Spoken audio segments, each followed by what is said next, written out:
الحمد لله رب العالمين وبه نستعين على أمور الدنيا والدين والصلاة والسلام على أشرف الأنبياء والمرسلين نبينا محمد وعلى آله وصحبه أجمعين.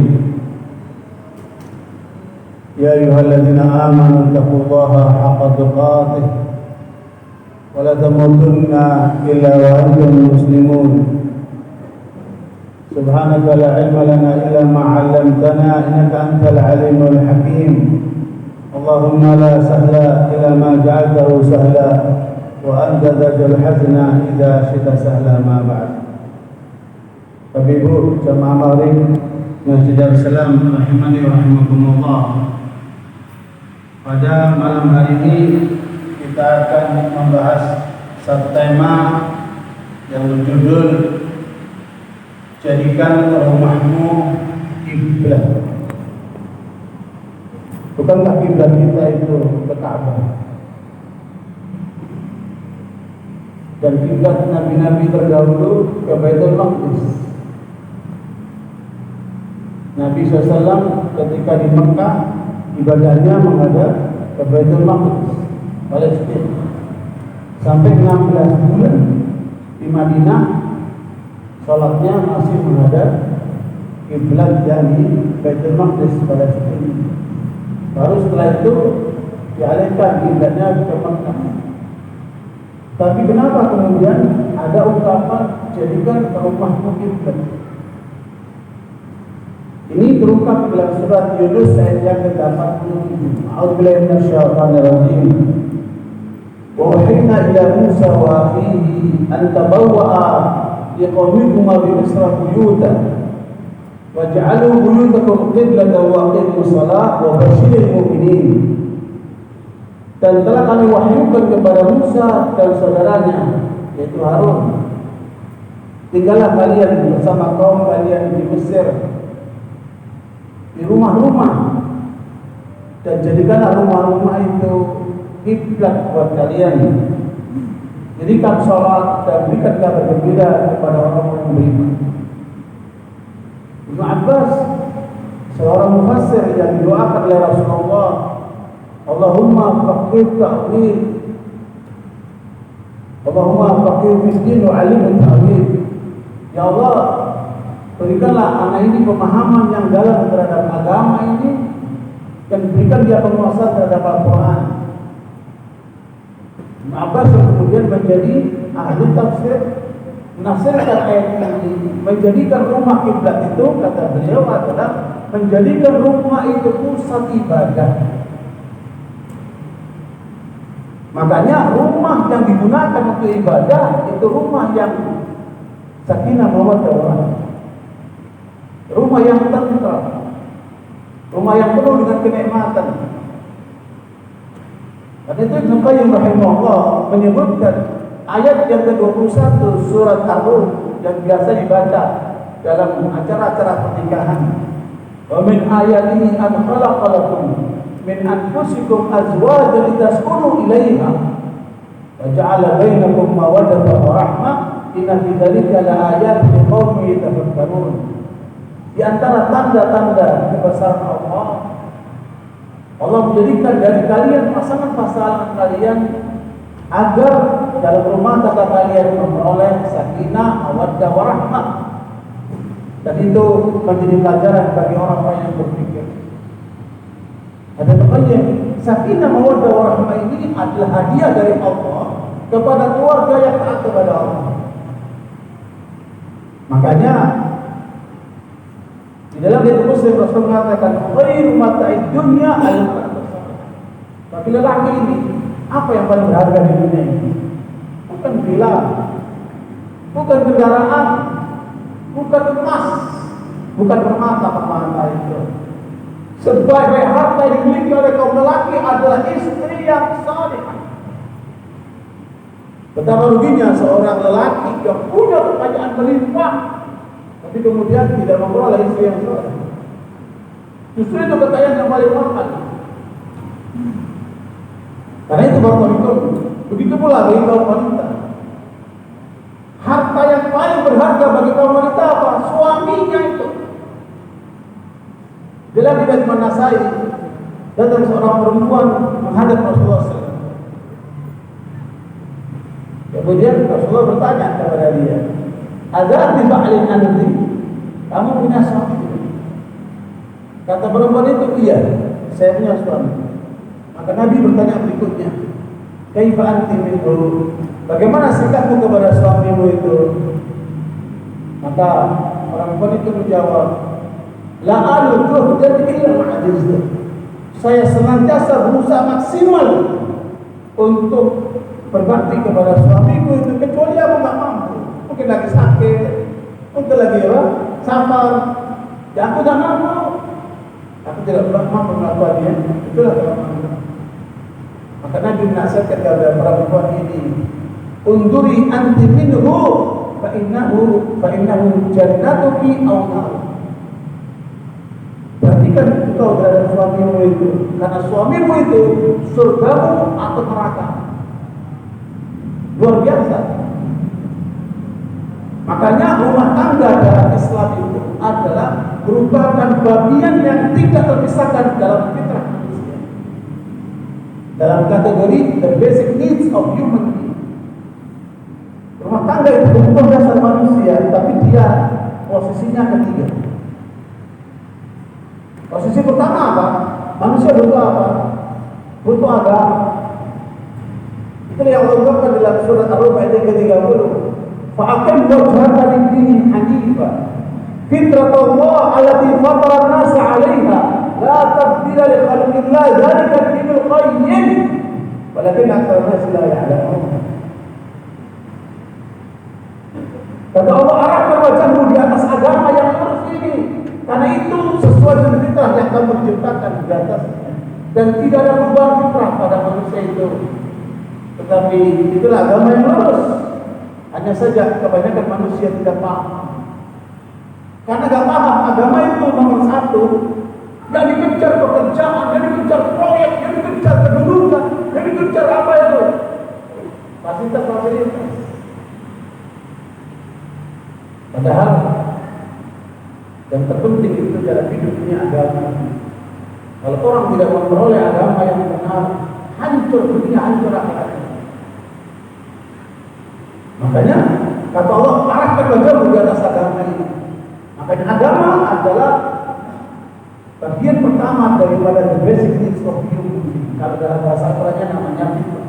Nabi pun menjelaskan ayat ini dalam hadis Muslim, "Kullu mauludin yuladu 'ala al-fitrah fa abawahu aw yunasiranihi aw yunasiranihi aw yumajjisanihi." Setiap anak yang lahir itu lahir di atas fitrah. Tergantung dari orang tuanya, apakah akan menjadikan anak itu Yahudi, Nasrani atau Majusi. Berarti kan tidak mengatakan mengislamkannya, karena setiap anak yang lahir itu sudah Islam. Tergantung orang tuanya. Itulah fitrah. Fitrah kita ini di atas Islam. Sehingga apabila ada orang bergeser dari Islam, meninggalkan Islam, dia sedang menghancurkan fitrah. Makanya peradaban yang paling rusak di dunia ini apa? Komunis. Di anti agama. Agama dianggap candi masyarakat. Hancurlah berantakan Uni Soviet. Sebelum Covid ini, saya sempat masuk ke Rusia. Saya ingin tahu kayak apa Islam di Rusia setelah runtuhnya Rusia. Saya sempat sholat di Masjid Dumos.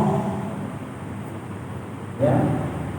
Masjid itu dibuat khusus untuk menyambut Pak Soekarno ketika beliau diundang oleh Presiden Rusia waktu itu cek ya, bikin itu untuk Pak Soekarno dihadir ke Rusia. Beliau lah salah satu pertama dikenal dengan Masjid Soekarno Lumos.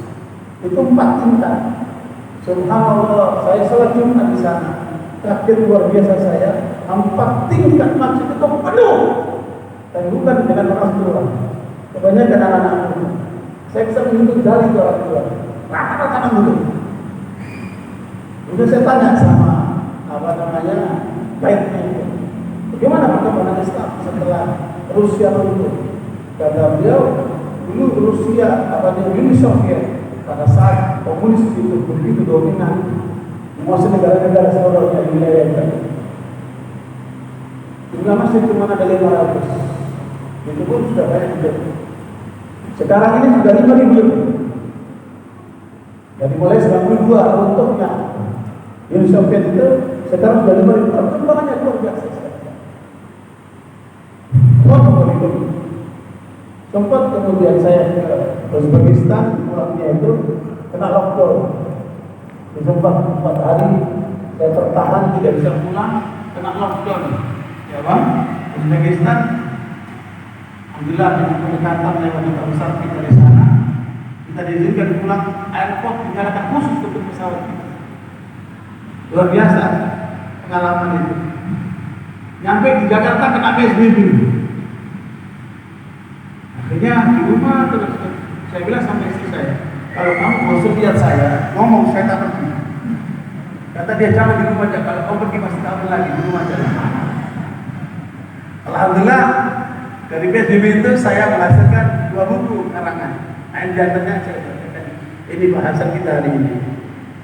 Buat betul-betul. Jadi jangan lupa, kebahagiaanmu ada di rumah tangga itu. Pertama, orang butuh apa?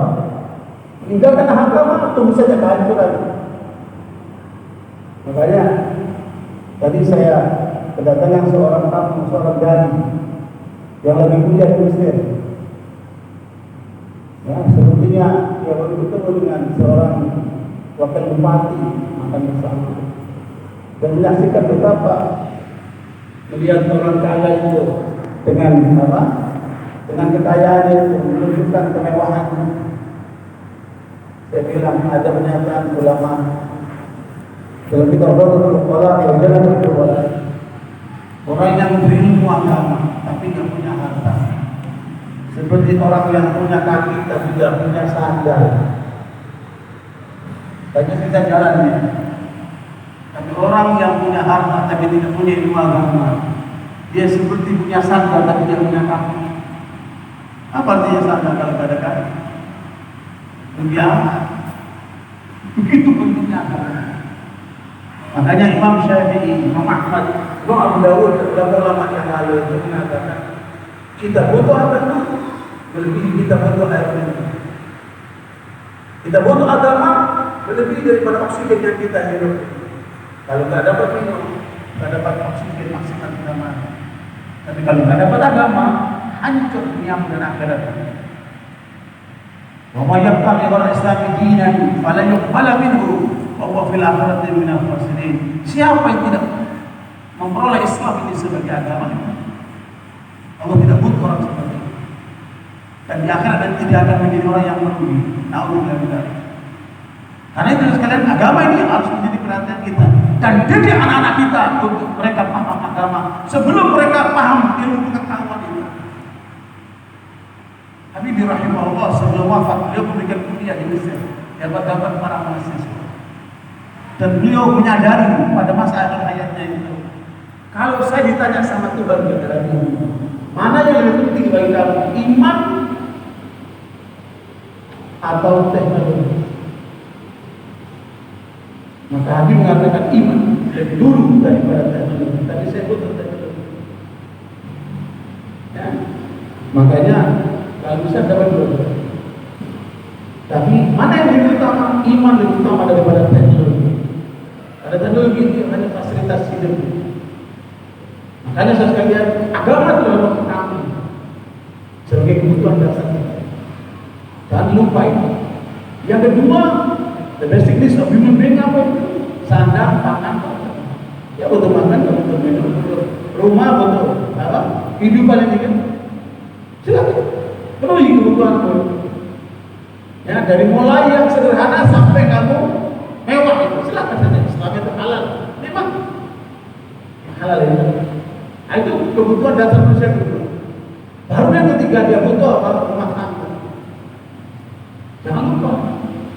Jangan sampai kalian melebihi umur 30 tahun menikah. Ada penelitian yang oleh seorang dokter luar biasa. Menikah yang bagus itu umur 18 sampai 30. Dari semua sisi, kedokteran, sosiologis, psikologi, semuanya.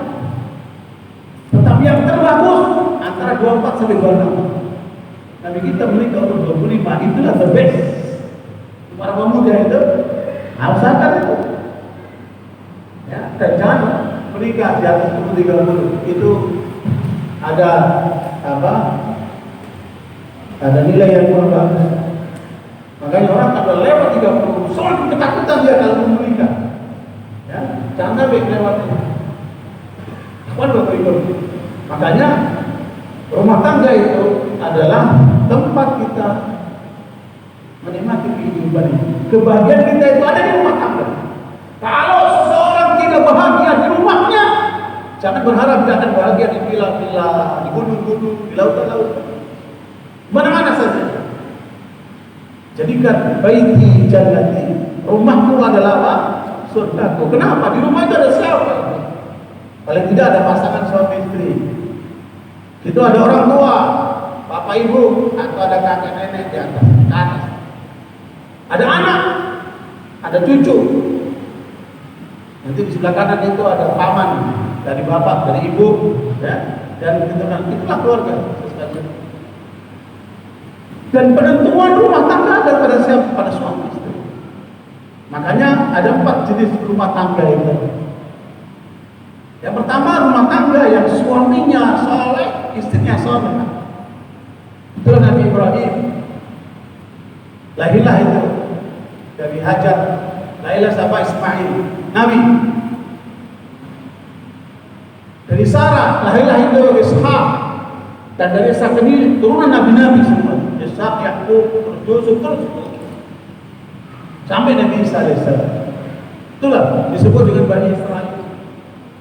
Itu dari keturunan Ishak, dari keturunan Ismail lahir Nabi Muhammad SAW. Mereka sebenarnya sepupu itu. Karena apa? Rebutan dunia, terjadi peperangan di Israel itu antara apa? Yahudi dan bangsa Arab itu kan sepupu mereka. Itulah contoh Nabi Muhammad SAW dengan Nabi, dengan sahabat berdiri. Suami yang soleh, istri yang soleh, dan anak-anak Fatimah dan sebagainya. Ini yang pertama. Yang kedua, suaminya soleh, istrinya tidak soleh, tidak taat sama Allah. Dan tidak ada istri Nabi yang selingkuh. Dan ada istri Nabi yang tidak taat sama Allah. Akibatnya lahirlah itu anak Nabi Nuh yang membangkang bapaknya sendiri. Dia naik perahu, dia pun naik gunung. Kenapa? Jadi hidup. Jangan sampai salah memilih istri dan sekalian. Nanti itu akan menjadi beban bagi Anda dan nanti keturunan. Hanya hati-hati. Bila Nabi Nuh alaihissalam dan Nabi Lut alaihissalam itu diuji oleh Allah dengan istri yang tidak taat. Nabi Lut, Nabi Nuh itu di surga dan istri di neraka. Yang ketiga adalah Asia, istrinya salehah, suaminya bejat. Fir'aun. Dan Nabi Musa diselamatkan oleh Asia sehingga ditampung di rumah keluarga Fir'aun. Di sana Fir'aun. Dan Musa dididik oleh Asia. Baiklah, manusia hebat seperti Musa. Ini suaminya bejat tapi selesai. Dan yang paling menarik, kita tidak melihat Asia yang meskipun suaminya bejat, dia jelek-jelekan suaminya. Ya. Bahkan dia cuma doa, ya Allah, berikan aku surga dan jauhkan aku dari perilaku buruk Fir'aun. Tidak pernah menjelekkan suaminya. Ini lihat perempuan banyak yang menjelek-jelekan suaminya sendiri. Padahal begitu saya itu suami, begitu perhatian, masih jelek-jelekan. Mungkin ada kurang dikit lah. Bahkan ada seorang perempuan datang ke seorang kiai. Pak Kiai, saya gak kuat sama suami saya minta cerai. Mana pendapat Pak Kiai? Kenapa kamu kok minta cerai? Habis suamiku nganggur Pak Kiai. Saya yang kerja, saya capek. Dia nganggur. Apalagi dalam kondisi COVID begini, ada PHK, ada kesulitan ekonomi, pengurangan pegawai segala macam. Nah, kemudian istri ini meminta cerai. atau rencana tak cerai. Kata Pak Kiai ini, kamu salah menempatkan. Kamu salah menempatkan suami. Kalau kamu punya kulkas itu buat pendingin, bukan buat naruh pakaian. Kalau kamu punya kulkas, buat pendingin, bukan buat untuk naruh pakaian. Kamu salah menempatkan suamimu itu. Inti suamimu itu adalah penghalang kamu dari aturan. Tuh pentingnya suami buat kamu. Dia menghalang kamu dari aturan. Maka itu saya kasih waktu kamu 7 hari. Ya, setiap malam kamu pijetin suamimu. Dan kamu tanya sama suamimu, kamu udah ridho gak sama aku sayang? Kalau masih bilang masih 90%, teruskan pijet. Sampai 100% aku nih. Lakukan itu setiap hari. Kalau sampai 7 hari tidak ada perubahan, terserah. Ambil putus sana. Lakukan hari ini. Hari kelima, ibu itu datang ke Kiai itu mengingatkan, alhamdulillah Pak Kiai, suamiku sudah berubah, dia sudah dapat pekerjaan, dia sudah apa? Kenapa? Sejak hari pertama suaminya sudah mulai merasa terpukul. Oh, baik betul istriku ini. Dia sudah kerja rumahnya, dia pijetin aku. Besoknya dia rapiin rumahnya, dia cuci, dia segala macam. Dia antarkan ke pekerjaan, berubah suaminya. Terus dia semangat mencari pekerjaan dari pekerjaan. Hari kelima, ibu itu menyampaikan, alhamdulillah kita jadi cerai. Jadi jangan salah menempatkan suami itu.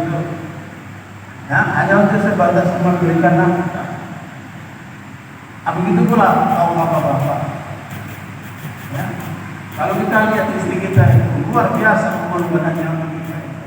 Apalagi kalau sudah punya anak, masih saja diomelin, masih saja apa? Dimarahin dan seterusnya. Kata Nabi, khairukum li ahli wa ana khairukum li ahli.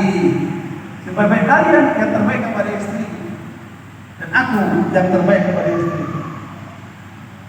Ya, makanya gak ada istri Nabi kita ceraikan. Dan yang paling menarik, seluruh syariat Islam pernah dilakukan oleh manusia kegelisahan. Apa itu? Istri Nabi tidak menikah setelah Rasulullah wafat. 9 istri Nabi yang ditinggal meninggal wafat, tidak ada satu pun yang menikah lagi. Itu syariat Islam yang tidak mengenalkan itu adalah setelah Rasulullah wafat tidak ada satu pun istri yang menikah lagi. Karena terlalu An-Nabi aula bil mu'minina min anfusihim wa azwajuhum ummahatuhum. Nabi itu lebih utama daripada diri kita masing-masing. Dan istri-istrinya itu adalah ibu-ibu kita. Masa kita akan menikah ibu kita? Subhanallah. Padahal kalau Rasulullah wafat, Aisyah umurnya masih 18 tahun. Ya, tapi mereka tidak melanggar sampai mereka wafat. Ikhwan waktu itu makanya jangan lupa baiti jannah, rumahku adalah surga. Karena itu posisi bapak-bapak ini seperti matahari, ibu itu seperti bulan. Itu yang tergambar dalam surat Yusuf ayat yang keempat. Ketika Nabi Yusuf bermimpi dan dia sampaikan mimpinya kepada ayahnya, ya abati inni ra'aitu ahada asyara kawkaban wasyamsa wal qamara ra'aitu li sajidin. Wahai ayah, aku bermimpi melihat 11 bulan, matahari dan 11 bintang. Aku melihat mimpi itu 11 bintang, matahari dan bulan seluruhnya tunduk kepadaku. Maka ayah bilang, sembunyikan mimpi itu, jangan kita saudara. Adalah peristiwa panjang. Ya. Ternyata makna bintang itu adalah 11 saudara. Makanya peranan saudara itu seperti bintang. Ada 3 fungsi bintang. Pertama, hiasan. Kalau kita punya saudara dalam satu rumah, jadilah kamu hiasan buat saudara. Di rumah itu menjadi hiasan. Itu arti saudara. Yang kedua, bintang itu petunjuk bagaimana nelayan. Dia sebagai apa? Konsultan. Jadi petunjuk, penasehat, nasihat saudara. Itu arti saudara. Dan yang ketiga, rujuma syaitan. Bintang itu mulai masyarakat. Makanya saudara harus membela saudara. Itu beda dia. 3 itu fungsi saudara. Seperti bintang. Adapun matahari itulah gambaran Bapak, dan bulan itulah gambaran Ibu. Makanya menarik sekali kalau saja kita hidup ini seimbang antara matahari dan bulan, betapa serasinya hidup harmonis. Bapak bergerak pagi, taruhlah jam 6, yang mulai matahari terbit sampai matahari terbenam. Nanti 12 jam cukup. Nyampe di rumah, bulannya muncul, itulah istri. Tapi dia menyambut istri, menyambut suami. Subhanallah. Betapa indahnya Bapak Mari sudah di rumah, bawa anak laki itu masih berjamaah. Ya, kalau nggak ada kajian, pulang ke rumah, mulailah baca 2-3 ayat, 5 ayat sampai istri anak-anak. Syahdu sudah. Jika Isya selalu jamaah, istri menyiapkan makanan sehingga pulang dari masjid sudah siap untuk makan bersama. Dan saya merasakan itu dirindukan oleh anak-anak kita ketika mereka sudah jauh dari kita. Ketika mereka di luar negeri atau mereka bekerja di tempat lain, mereka rindukan itu kebersamaan yang hangat antara keluarga. Dan betapa bahagianya kita ketika berkumpul dengan keluarga kita. Karena itu Bapak-Ibu, jangan sekedar teori. Ya, jadi saya ungkapkan di buku saya ini di halaman 63 ada buku menarik, ya, ditulis oleh Patrick Hukuman. Patrick Hukuman ini pemikir Amerika. Ya, bukunya bisa dilihat di internet dalam bentuk PDF. Judulnya The Death of West, kematian bagi Barat. Dan kita lihat sekarang Amerika hebat itu. Mereka sedang dalam posisi sekarang. Ya, mereka sedang menuju kematiannya menurut hukumannya. Mereka dibaca bukunya. Karena ada faktor pertama, rumah tangga mereka berantakan. Dan perempuan-perempuan mereka tidak mau punya anak. Kalaupun mau cukup satu. Dan itu berarti akan menuju kepunahan. Padahal mereka butuh anak itu dari perempuan-perempuan mereka minimal 2. Untuk memenuhi kebutuhan dan menggantikan orang-orang tua yang sudah tidak lagi aktif, ya, sudah pensiun. Ya, saya juga wallahu a'lam perlu pendalaman lebih dalam. Ada seorang ilmuwan dari Irak mengungkapkan, dan ini juga kekhawatiran di antara rekayasa COVID-19 ini, kata ilmuwan Irak ini adalah untuk menghabisi orang tua supaya karena mereka tidak perlu terbebani oleh orang tua. Mudah-mudahan ini salah analisa kita. Yang sasar itu orang tua. Banyak orang tua lebih hati-hati dalam menghadapi COVID-19. COVID-19 yang di kita itu tidak termasuk yang berbahaya. Dia jenis A. Yang bahaya itu jenis B yang ada di Italia. Dan lebih hebat lagi yang bahaya yang di Amerika, itu jenis C. Makanya kematian di dunia terbanyak di Amerika. Dan mereka biasa. Karena memang mereka takut orang tua. Ya, mudah-mudahan dihormati juga benar. Tapi kita tetap harus waspada. Karena mereka tidak pegang agama. Mereka sekuleristik.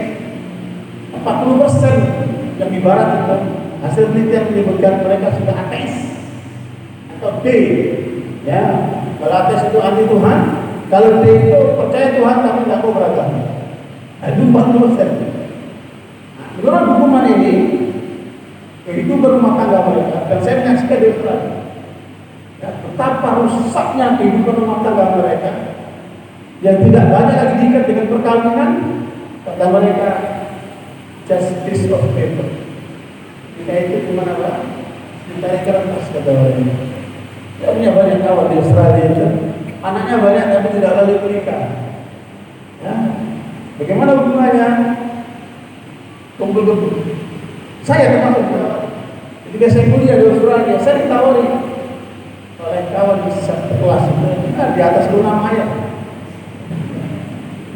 Farid, hewan jumpa betul gitu. Saya ngomong betul. Dia nggak tahu kalau saya imam. Saya imam di Islamic Society dari center. Dari saya kuliah lagi 3 malam. Tapi saya sudah begitu lagi dulu mereka. Rumah tangganya jadi apa yang kita lihat di televisi, di film, I love you, I miss you.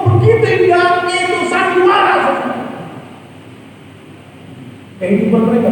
Dan menurut aturan mereka, anak-anak yang sudah umur 18 tahun harus lepas dari orang tua, dan orang tuanya tidak bisa berbuat apa-apa. Makanya ada hari bapak, ada ibu untuk pertemuan setahun sekali antara anak orang tua, bapak mengajar hidupnya Tuhan hidup. Apa terjadi dari kita? Tidak betul. Makanya sekalian, kata Muhammad, dengan kehancuran rumah tangga mereka, mereka sedang menuju kepada pertemuan mereka tidak mempunyai anak kecuali kalau hanya satu. Makanya mereka mengatakan ini menikah. Dan itu banyak Muslim. Sementara Muslim di sana bikin anak terus. Karena di sana kalau bikin anak dapat tunjangan. Lah kalau kita di sini bikin anak, siapa yang menunda? Ya, di sana mereka banyak bikin anak dapat tunjangan, setiap anak ada tunjangan sekian. Kita mereka tahu. Yang kedua, dekadensi orang. Yang namanya narkoba, dan rata-rata mereka punya senjata dan sebagainya. Yang bunuh diri lah, yang membunuh, yang macam-macam. Ya, kerusakan moral dasar. Kawan bapak itu tidak berpanjang kata. Apakah itu yang mau kita ikuti? Kalau kehidupan mereka yang rusak seperti kita mau hidup ikuti. Alhamdulillah kita punya pedoman Islam, dan pertama kali adalah selamatkan rumah tangga, selamatkan keluarga, jaga anak-anak. Dan bagaimana harapan orang tua? Rabbana hab lana min azwajina wa dhurriyyatina qurrata a'yun waj'alna lil muttaqina imama. Harapan orang tua lahirnya anak-anak yang menyejukkan mata. Kapan dia akan menyejukkan mata? Kalau anak itu Al-Quran, kalau anak itu benar, hormat sama orang tuanya. Kalau anak itu benar menyejukkan mata. Dan bukan cuma itu, apalagi kalau anak itu menjadi pemimpin dia. Betapa Ustaz yang imam ini ketika bapaknya di belakang ikut sholat, kira-kira begitu enggak? Alhamdulillah aku jadi imam. Dan kalau dia jadi imam, semua jamaah yang di belakang dia dapat pahala. Itu imam. Tapi kalau biasa, nggak nangis dosanya jamaah itu. Begitu arti pemimpin. Pemimpin itu seperti imam sholat. Kalau dia benar, dia tanggung itu kebaikan semuanya. Rakyatnya. Kalau dia salah, dia tanggung itu dosanya. Makanya berat jadi pemimpin itu. Tidak begitu.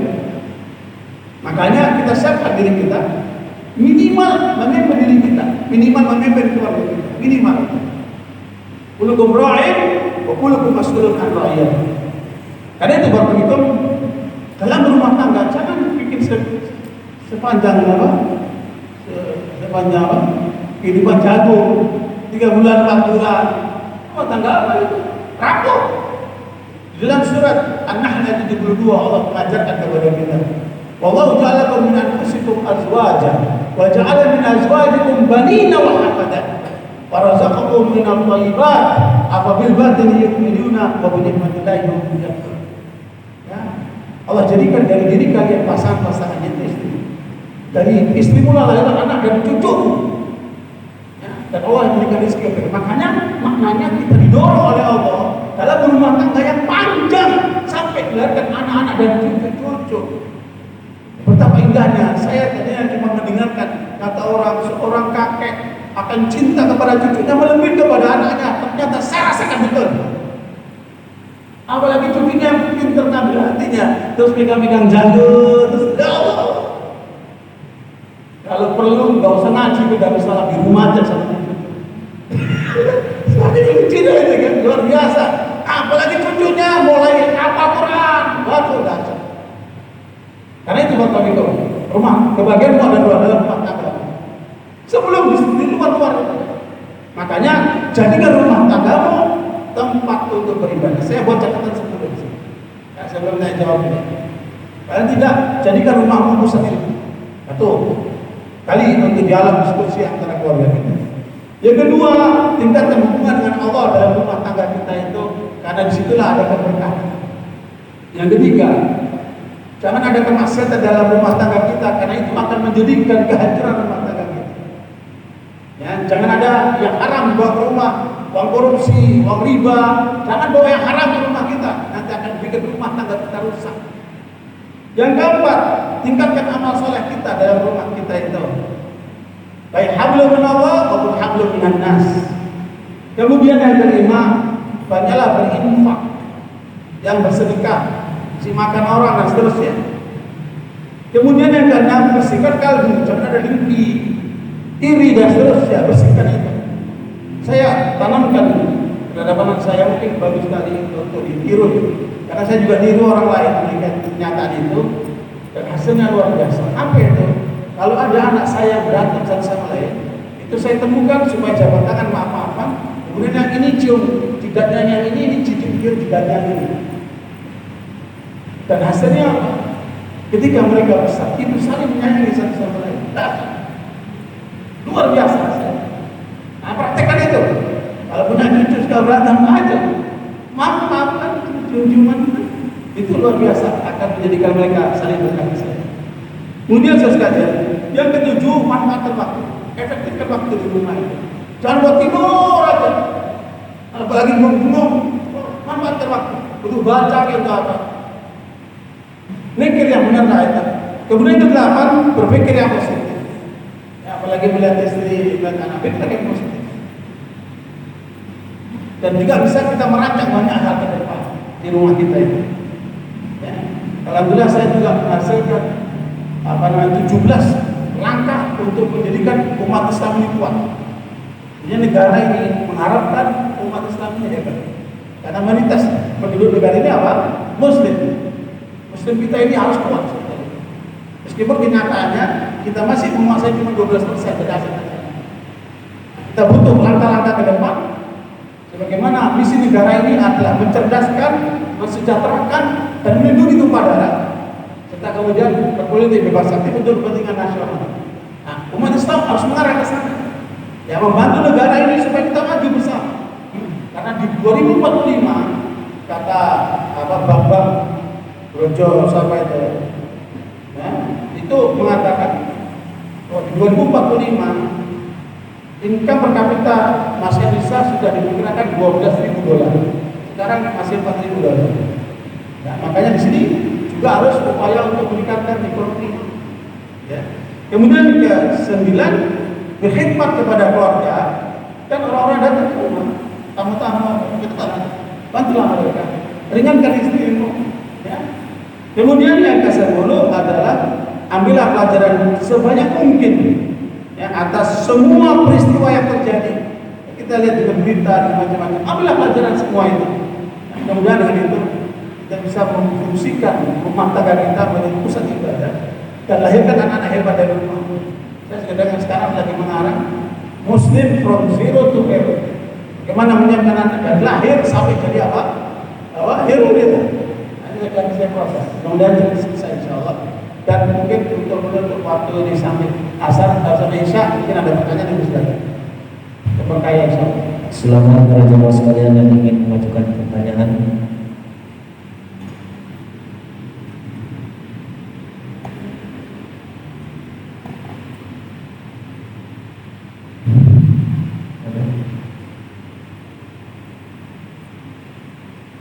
Sudah bahagia semua pertanyaan. Alhamdulillah. Kalau nggak ada, saya teruskan dikit. Ya, ikhwan begitu. Surga tidak ada jomblo. Ya, di surga tidak ada jomblo. Yang bujangan tak akan masuk surga. Yang janda tak akan masuk. Karena di surga itu masuk berpasang-pasang. Kalau tidak dapat di dunia, nanti dapat di surga. Nah, sekarang bagaimana kita merancang suami istri itu hidup bersama dan masuk surga bersama? Mana caranya? Bila Allah berfirman dalam surat Az-Zukhruf ayat 70, "Udkhulul jannata antum wa azwajukum tuhbarun." Masuklah kamu surga engkau bersama dengan pasangan. Saya yakin kalau kita semua ini sepakat dengan istrinya, ayo kita bareng-bareng sehidup sesurga. Kira-kira ada permusuhan, ada marah-marahnya, ya, akan saling mengingatkan. Ayo, udah waktunya tahajud. Ayo kita baca Quran. Ayo kita bantu orang miskin. Saling mengingatkan. Ada seorang kaya raya di Saudi Arabia, di Riyadh. Beliau punya perusahaan yang maju dan banyak orang-orang datang ke perusahaannya minta bantuan untuk bangunan masjid, banyak sekolah, macam-macam. Dan orang ini karena baik, tidak ada satupun yang ditolak, semua dikasih. Satu kali anaknya yang sekolah di Amerika sudah pulang, dilatih sama dia untuk melanjutkan pekerjaan bapak ini yang sudah dirasa mampu dilepaskan. Kamu sekarang pegang perusahaan ini, bapak istirahat, kamu teruskan perusahaan. Rumah lagi bapak, perusahaan dijalankan sama anak. Orang-orang yang biasa datang ke perusahaan itu tidak ada satupun yang dibantu sama anak. Sampailah berita itu dilaporkan ke bapaknya. Bapak anaknya beda sama bapak. Ya kami yang suka dapat tunjangan atau bantuan perusahaan itu sekarang tidak ada. Oh gitu. Itu nanti saya bicara sama anak saya. Malah dipanggil anak. Saya dapat laporan dari banyak orang yang selama ini dibantu oleh perusahaan kita. Kok kamu sekarang tidak bantu mereka? Kenapa? Kata anaknya, ayah saya ini urusan Amerika. Di sana saya diajarkan mengeluarkan biaya sekecil-kecilnya untuk memperoleh keuntungan sebesar-besarnya. Kapitalis. Orang-orang itu tidak ada kaitan dengan perusahaan, makanya saya tidak bantu karena tidak ada kaitan dengan perusahaan. Saya tanya kamu mana yang lebih banyak, anjing atau kambing? Kata anak ini, iya kan? Padahal seharusnya tidak. Kambing itu kalau lahir 2 sampai 3, anjing itu kalau lahir 7 sampai 10. Menurut logika, banyaknya mana? Banyaknya anjing. Tapi kambing itu berkah. Makanya tidak ada Nabi menggembala anjing. Nabi menggembala kambing karena bangsa itu berkah. Kamu lihat perilaku kambing. Kambing itu sebelum subuh sudah bangun. Diikuti oleh burung, oleh ayam, oleh yang lain-lainnya. Pagi dia bergerak mencari makan. Maghrib sudah pulang. Tidak ada kambing keluyuran selama itu. Sama burung, ayam semua. Itu burung hantu. Itu burung hantu. Waktu masih kecil dia. Dan beda dengan anjing. Anjing itu mulai makan ngomong dia. Menjelang subuh tidur dia. Makanya gak ada yang malam. Kenapa? Karena kambing itu Amerika tidak mengerti arti berkah. Oh nanti orang-orang itu kamu akan berkah itu seperti kambing. Gitu. Kalau ini bagus cara memberikan pengertian kepada anak. Alhamdulillah, anak itu sadar. Ikhwan bapak bisa sekalian. Makanya, apalagi anak-anak kita itu butuh contoh. Ya, dan cukup bapak itu hanya ngomong. Tahu jangan ngerokok ya, tapi dia kira-kira nanya ngerokok. Ya kan ngerokok. Kenapa? Bapaknya nggak kasih contoh. Suruh ke masjid, tapi dia nggak ke masjid. Makanya saudara tua, pendidikan yang terbaik adalah teladan. Berikan contoh. Mudah-mudahan anak kita akan itu yang benar. Dan itu akan menenteramkan diri kita sekalian. Di dunia tidak ada seorang bapak yang tidak mengharapkan anaknya jadi anak saleh. Makanya, kayaknya kurang boleh. Masuk. Alhamdulillah. Berarti ada juga. Ada pertanyaan? Mau tanya? Kita ada. Masih ada 3 menit lagi. Oke, lanjut. Assalamualaikum warahmatullahi wabarakatuh. Waalaikumsalam. Saya punya pertanyaan gitu. Ketika suami dan istri mempunyai anak dan istri, ketika saya mau nanya lebih keadaan sikap seorang anak ini, bagaimana caranya menyikapi ketika melihat kedua orang tua, sang istri lebih mengingatkan sang suami untuk beribadah dan sang anak ini nggak mau mengikuti. Maksudnya kan dia ketika dia sang istri mengingatkan, tapi sang suami ini masih kadang-kadang suka menolak, nggak mau menerima masukan itu.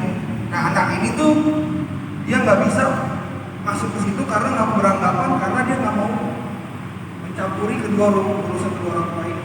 Maksud saya, apakah benar sikap anak seperti itu. Dan kalau misalnya salah, apa yang harus anak lakuin? Cakep. Sikap apa ya? Jadi anak biasanya di mata orang tua itu jangan kecil. Tapi orang tua ini harus perhatikan, kalau anak itu sudah di atas 14 tahun, maka anak itu harus jadikan kawan diskusi.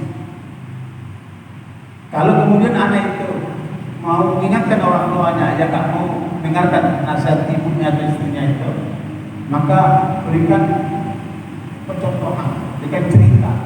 Jangan langsung. Kalau langsung biasanya orang tua keberatan.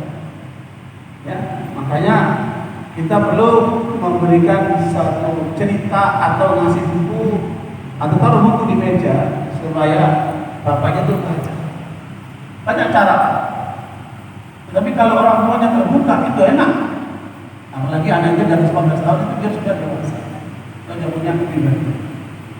Kalau anak itu antara 7 tahun sampai 14 tahun dia masih dalam proses untuk menuju dewasa. Ya.